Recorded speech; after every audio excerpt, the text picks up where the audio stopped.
The Skywind team presented a live stream during the Community Creations Con where they showed us some new locations and spoke about the project and its future.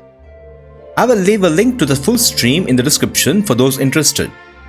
This month's update will showcase sections from that stream and my observations and commentary. We also have Dream Time, so stick around till the end.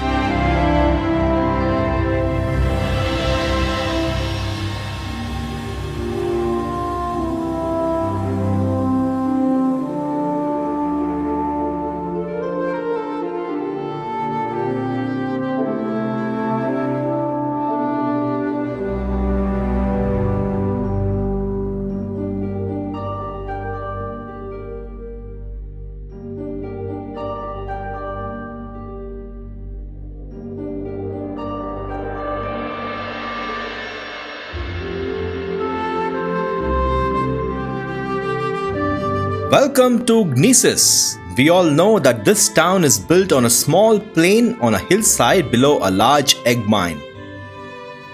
I assume this is a cave dwelling on the ridge leading to the egg mine. And here we have a roofed seating area that protects people from the elements. I love the clutter here, lots of chests, barrels, bottles of sujama, glasses, tables and chairs. What a spectacular view of this dusty and messy town. We get a glimpse of the Velothi Tower Avstralen, which is the home to a Telvanni noble, Baradas Demnavani. We also take a look at the glass mace and armor used by the player character. We have everything here: Nesh leather cuirass, chiton greaves, imperial chain gauntlets, dreg left pauldron, a complete hodgepodge of armor items. As mentioned in previous streams, we observe a tower in the middle of the city near the temple. This is based on the old concept art of Gnisis. The team said they have finished working on the Redoran interior tile set, which will be used in House Redoran style houses. Completion of the Redoran interior tile set marks a major achievement, unblocking the level design team. Previously, this standstill prevented the coding team from configuring specific quests and hindered the Navmesh team from establishing pathing for these areas. So yeah, the team has achieved a huge milestone by completing the Redoran interior tile set.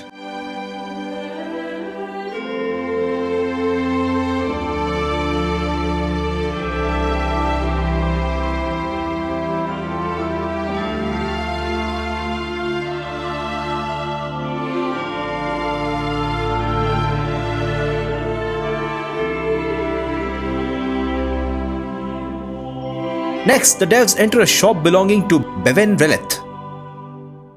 Wait, what? Beven Releth has a shop in Aldrun and not in Gnisis. Oh wow, Beven Releth is here too. Maybe this is a work in progress and a bug? And I guess she and her shop will be moved later to Aldrun. Now the devs want the player character to wear some exotic armor. Here we see the Skywind's inventory UI. As the devs equip the armor, we see some funky text on each armor piece. This is the funky text for the Daedric cuirass. Twisting plates of metal seem to fuse and grow into each other like a beast mutating in the shadows. Quiet, patient, hungering. A perversion of nature, or perhaps a dark underbelly that was always there. A reflection of man's secret desires whispered only to himself under the cover of darkness. Your path is set. One foot in front of the other, nothing will stop you. Seize the power you were always destined to wield. Then we have the funky text for the Daedric boots. A dull thud of footsteps resounds like a drum, beating in time with the alien life pulse imprisoned within. The hard, jaggery ebony edges cut through the air with every step. You can feel the aching tremor of power and violence screaming to be released. But no matter how far you walk, that day will never come. There is no future now for the twisted soul within. No future but the next step and the next and the next. Then we have funky text for the Daedric gauntlet. As soon as you slide it on, the gauntlet snaps around your wrist, gripping tight. From the palm of your hand to the tips of your fingers, you can feel a presence within, writhing in anger. That rage and malice, born of an enslaved soul, creeps violently up your arm, imbuing it with ancient power and waiting, just waiting, for the right time to reach inside and ensnare your own spirit. I love these. The writing team went to town with these funky item descriptions. You may pause the screen and read more funky text.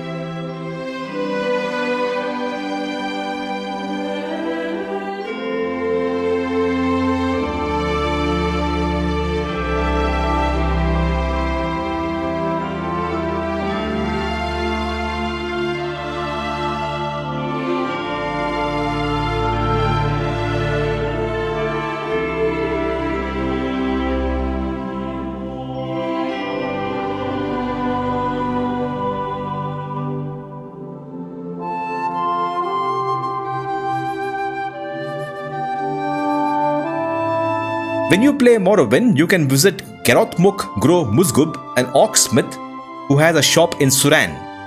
He is very knowledgeable about armor and weapon types, and he talks about Daedric armor and weapons.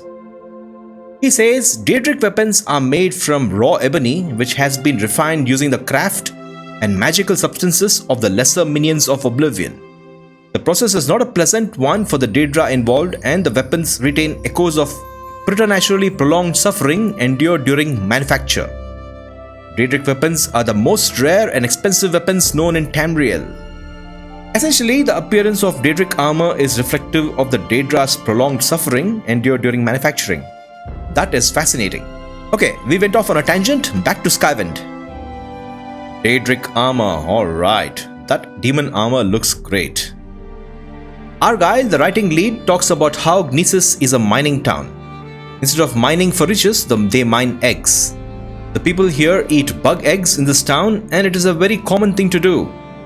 He also talks about the imperial presence here, who have constructed a fort in this little frontier town. Gnisis has a wild west vibe out here. Lots of dirt, lots of miners, very cool. And that was Gnisis. The team then moves on to the next location.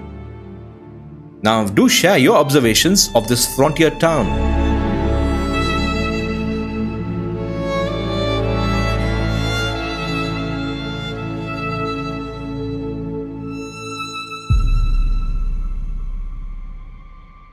The devs are inside Tusenend in the Molak Amur region. They open the inventory and hold a Dwemer tube light. Oh wow! This is a new Skywind item. How cool! We had Dwemer tubes in Morrowind, but Dwemer tube light is genius. Haha, I love it!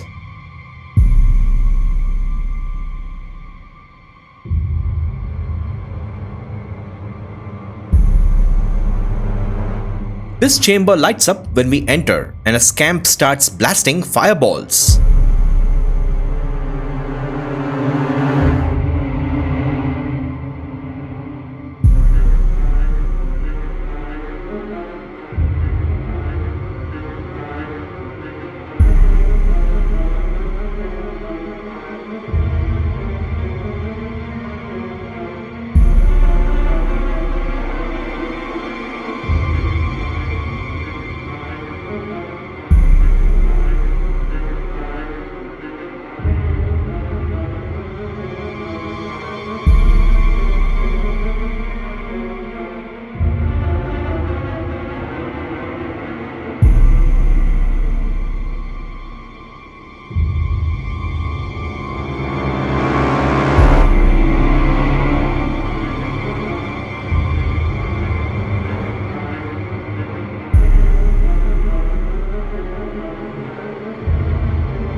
While fighting some Skyrim-style bandits, we observe the improvements of the blunt skill.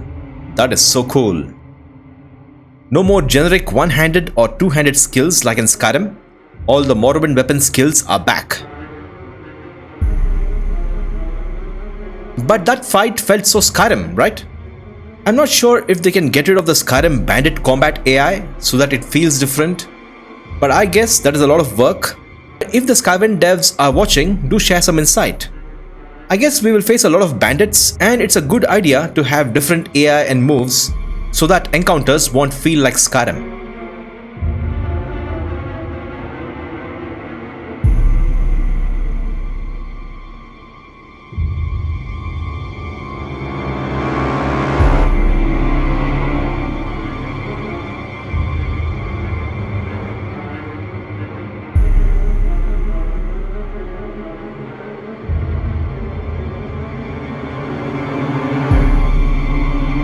Here we find a heavy armor skill book which has an illustration on the first page. Very cool.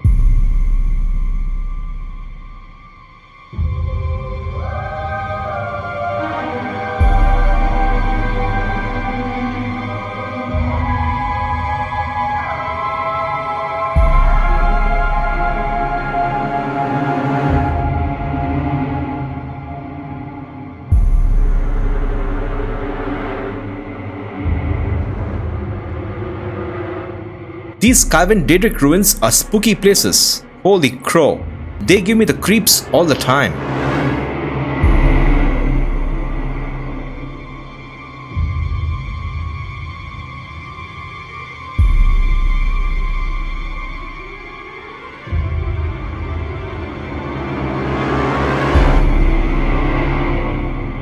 And then the dev gets blasted by a soul gem turret. And that is the end of our visit to Tusenend.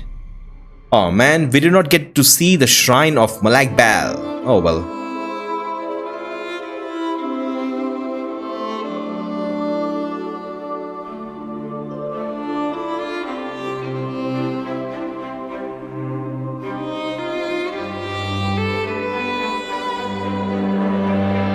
Inside the Ancestral Tome, the team switches to the Morak Tong armor set. That's a beautiful assassin's armor. This tomb is on the road between Tusenend and Pelagjath. These Skywind Ancestral tombs are filled with clutter and decorations, unlike the bland tombs in Morrowind. We find candles, urns, banners, skulls, and shelves to place items. The exquisite clutter items used to decorate the Skywind tombs make them feel like authentic memorials built by long-standing influential families who possess the status and means to truly honor their ancestors. We then get a demonstration of Skywind's spear weapon, but they quickly switch to a sword.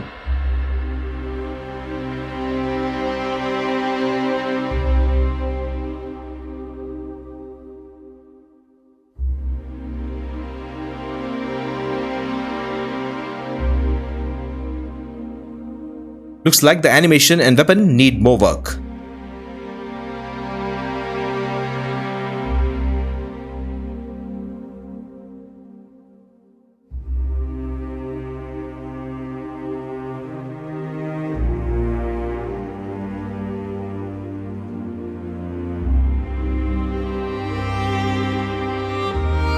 Then the mandatory Skywind levitation demo. The VFX looks so cool now.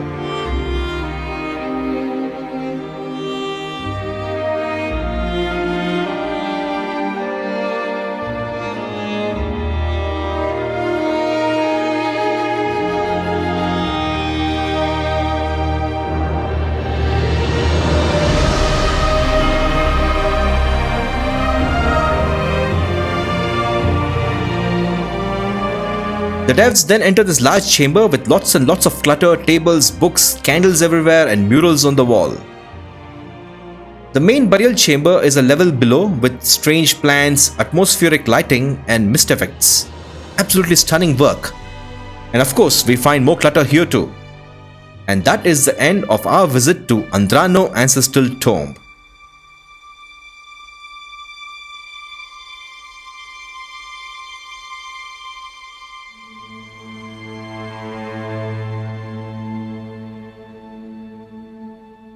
As we enter the Canton, we spot lots of posters. This one says, "Problem with rats? The Fighters Guild will solve them." And this one says, "Justice no sleep," in the Daedric script. Also, the posters in Dunmeri towns and cities will use Daedric script, and the posters in imperial buildings or forts will use Cyrodiilic. The 2D team has created some stunning posters and banners that really add a lot of life to the world of Morrowind. This one is absolutely stunning. Exotic talents, captivating skills, Gracias Curio, well-endowed patron of the arts, wishes to further his career. Find him in Lalu Plaza.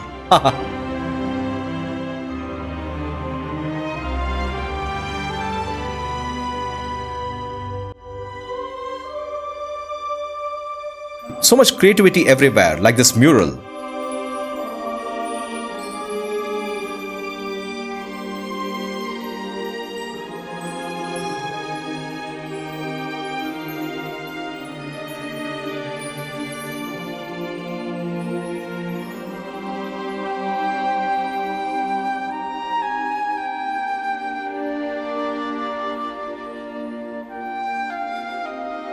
The devs then enter the arena pit, a large chamber domed with seats for hundreds of spectators. It is a site of public entertainment and combat sports. Of course, unlike the Imperial City arena in Oblivion, there are no combatants or scheduled matches. But we do get a lovely view of the Skywind arena with those colored lanterns, beautiful lighting, tables and clutter.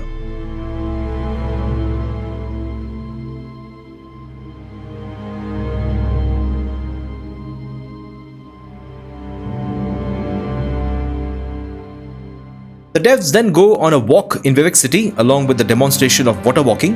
It's time to feast your eyes on some beautiful art.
Wow, that was incredible. Skywind's Vivec City exteriors feel so different as we get a spectacular view from the top.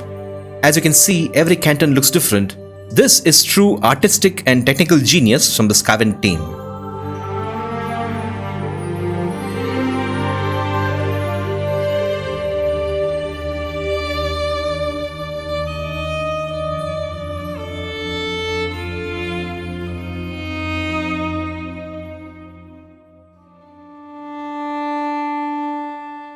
The devs then enter the Mages Guild building in Balmora to join the guild.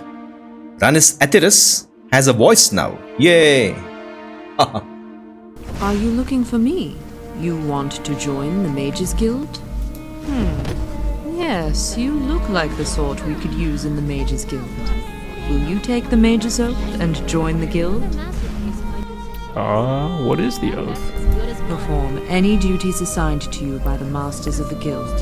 Learn from them and grow strong. Always share your knowledge freely with other guild members. Never strike or steal from another guild member. Does this appeal to you? This appeals to a lot of people who donated, so yes. You are now a member of the Mages Guild. Well, when you are ready, you can ask for duties to perform, and once you are worthy, you can ask me about advancement in the guild.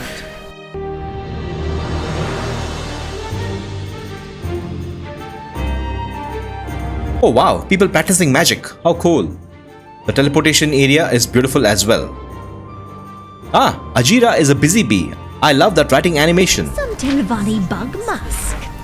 Yes, Ajira has duties for you. Before Ajira can be a journeyman in the Mages Guild, Ajira must study local mushrooms. What mushrooms are we studying, Ajira? To finish Ajira's report, Ajira needs samples of Luminous Rashula, Violet Coprinus, Bungler's Bane, and Haifa Fascia. Ajira knows you can find all these. The easiest way is to go south along the river Odai until you see a wooden bridge across the river. Get out of the river there and find a path west over the hills. So we get our first quest at the Mages Guild. As you can see, Skywind has MCM options, and by default quest markers are turned off in purist mode. So you have to look at those ingredients by observing the game world and manually searching for them.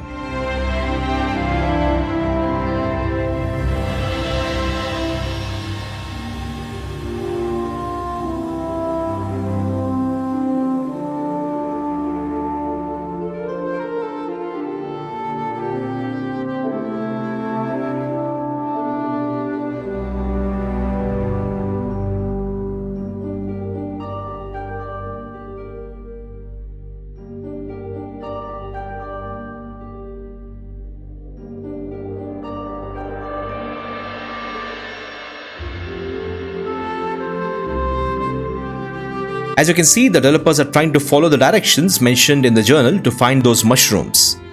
This quest truly captures the essence of Morrowind without quest markers. Finding these mushrooms requires deep observation of the wilderness and the landscape, forcing us to truly connect with the land. This is a quintessential Morrowind experience. After collecting the mushroom in the Bitter Coast area, the developers end the stream.